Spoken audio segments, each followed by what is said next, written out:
പ്രിയപ്പെട്ടവരെ, മകേര നക്ഷത്രക്കാർക്ക് വ്യാഴമാറ്റം കൊണ്ടുണ്ടാകുന്ന ഗുണദോഷങ്ങളെ പ്രതിപാദിക്കുന്ന വീഡിയോ ആണിത്.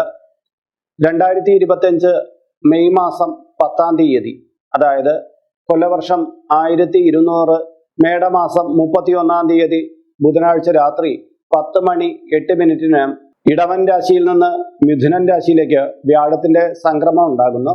ഈ രാശിമാറ്റം നമ്മുടെ ജീവിതത്തിൽ ഉണ്ടാകുന്ന മാറ്റങ്ങളെയാണ് ഈ വീഡിയോയിലൂടെ പ്രതിപാദിക്കുന്നത്.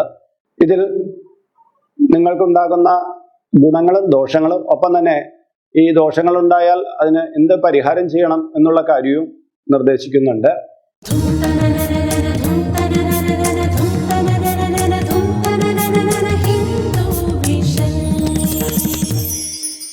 നമസ്കാരം, ഹിന്ദു വിഷൻ ചാനലിലേക്ക് ഏവർക്കും സ്വാഗതം. ഞാൻ RJ ഹരിചന്ദന മഠം. ഇപ്പോൾ ഇതിന്റെ കമന്റ് ബോക്സിലും ഡിസ്ക്രിപ്ഷൻ ബോക്സിലുള്ള വാട്സപ്പ് ചാനലിന്റെ ലിങ്കിലൂടെ ചാനൽ പ്രവേശിച്ചാൽ എന്നും രാവിലെ നിങ്ങൾക്ക് ജ്യോതിഷ, ആചാര, മോട്ടിവേഷണൽ സംബന്ധമായ വിഷയങ്ങൾ അപ്ഡേഷനായിട്ട് ലഭിക്കുന്നതാണ്. മാത്രമല്ല, നിങ്ങളുടെ പിറന്നാളിന് അല്ലെങ്കിൽ നിങ്ങളുടെ കുടുംബാംഗങ്ങളുടെ പിറന്നാളിന് സൗജന്യമായിട്ട് പുഷ്പാഞ്ജലി അർച്ചനകളും നടത്തി കിട്ടുന്നതാണ്. ഈ വീഡിയോ കണ്ടുകൊണ്ടിരിക്കുന്നവർക്ക് ഇതിന്റെ കമന്റ് ബോക്സിൽ നിങ്ങളുടെ പേര്, നിങ്ങളുടെ വയസ്സ്, നിങ്ങളുടെ നക്ഷത്രം ഇവ രേഖപ്പെടുത്തിയാൽ ഇവിടെ നടക്കുന്ന പൂജാ പ്രാർത്ഥനകളിൽ നിങ്ങളെ ഉൾക്കൊള്ളിക്കാൻ കഴിയുന്നതാണ്. ഇത് 1 മാസത്തേക്കായിരിക്കും ലഭ്യമാകുക. കൂടുതലായിട്ട് നിങ്ങൾക്കിത് ആവശ്യമുണ്ടെങ്കിൽ ഇതിൽ അപ്ലോഡ് ചെയ്യുന്ന മറ്റു വീഡിയോകൾക്ക് കീഴെയും ഇപ്രകാരം ചെയ്യുക. അങ്ങനെ ഈ ചാനലിൽ അപ്ലോഡ് ചെയ്യുന്ന പുതിയ വീഡിയോകൾ ലഭ്യമാകുന്നതിന് ഈ ചാനൽ സബ്സ്ക്രൈബ് ചെയ്യുകയും ഒപ്പം തന്നെ ഇത് ലൈക്ക് ചെയ്യാനും താല്പര്യപ്പെടുന്നു. എങ്കിൽ മാത്രമാണല്ലോ പുതിയ വീഡിയോ നിങ്ങൾക്ക് ലഭ്യമാവുക.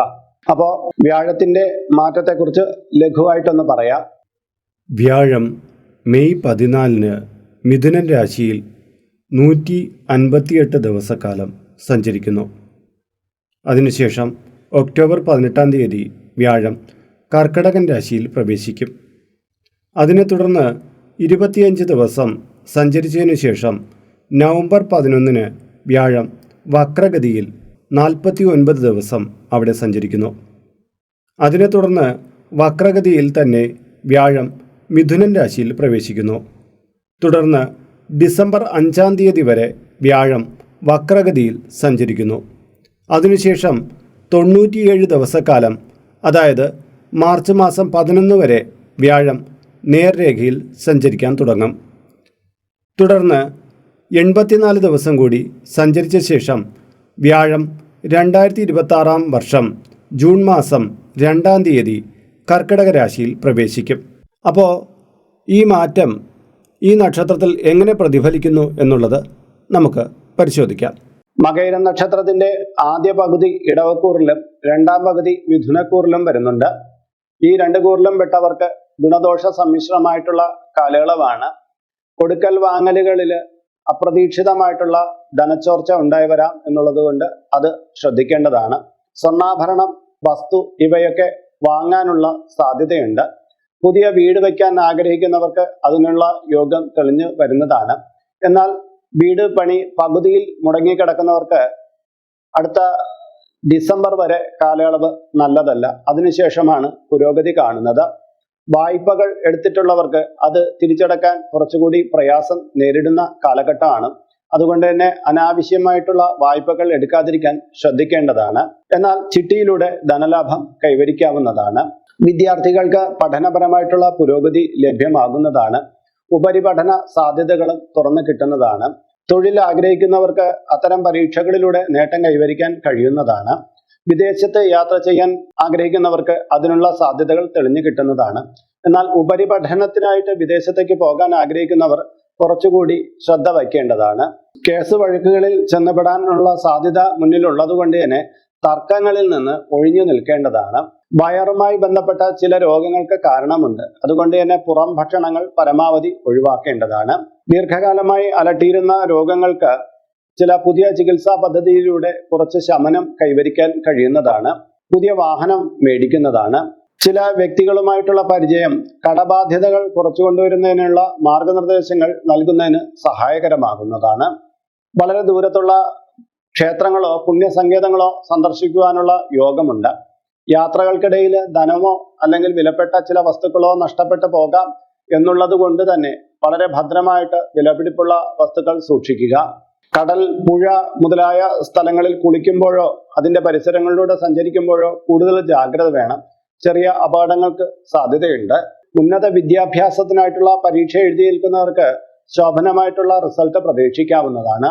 ഇടിമിന്നൽ, മഴ ഇവ വളരെയധികം ശ്രദ്ധിക്കേണ്ടതാണ്.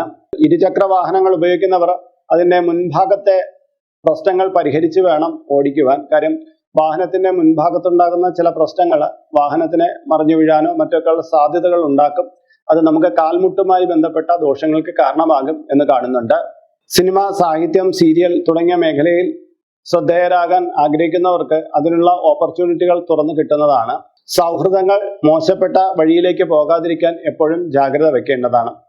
അപ്പോൾ വ്യാഴമാറ്റം നിങ്ങളുടെ ജീവിതത്തിൽ ഉണ്ടാക്കുന്ന ചില ഗുണദോഷ ഫലങ്ങളെയാണ് ഇവിടെ പ്രതിപാദിച്ചത്. ഇതിലെ ഗുണങ്ങൾ വർദ്ധിക്കാനും ദോഷങ്ങൾ കുറഞ്ഞു കിട്ടാനും ഉള്ള വഴിപാടുകളെ കൂടി സൂചിപ്പിക്കുന്നുണ്ട്. വിഷ്ണു ക്ഷേത്രത്തിൽ ഏകാദശി ദിവസം മഞ്ഞ ഉടയാട സമർപ്പിക്കുന്നതും താമരപ്പൂവിതൾ കൊണ്ട് ഭാഗ്യസൂക്ത പുഷ്പാഞ്ജലി കഴിപ്പിക്കുന്നതും ഏറെ ഗുണകരമാണ്.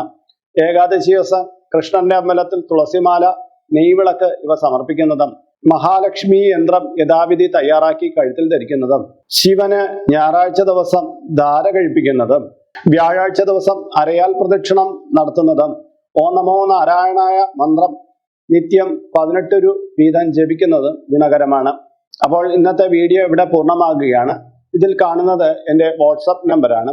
ജ്യോതിഷ സംബന്ധമായതും പൂജാ സംബന്ധമായതുമായ അപ്പോയിന്റ്മെന്റിന് വേണ്ടിയിട്ടാണ് ഇത് നൽകിയിരിക്കുന്നത്. നേരത്തെ വിളിച്ചു കഴിഞ്ഞാൽ കിട്ടുകയില്ല. ഇത് അഡ്മിൻ നമ്പറാണ്. നിങ്ങളുടെ പേര്, നിങ്ങളിപ്പോൾ താമസിക്കുന്ന സ്ഥലം എവിടെയാണ് അത് രേഖപ്പെടുത്തി വാട്സപ്പിലൂടെ മെസ്സേജ് ചെയ്യുക. അപ്പോൾ അഡ്മിൻ ഒരു മാർഗനിർദ്ദേശം അയച്ചു നൽകുന്നതാണ്. ആ മാർഗനിർദ്ദേശം അനുസരിച്ച് അപ്പോയിന്റ്മെന്റ് എടുത്തിട്ട് വിളിക്കാവുന്നതാണ്.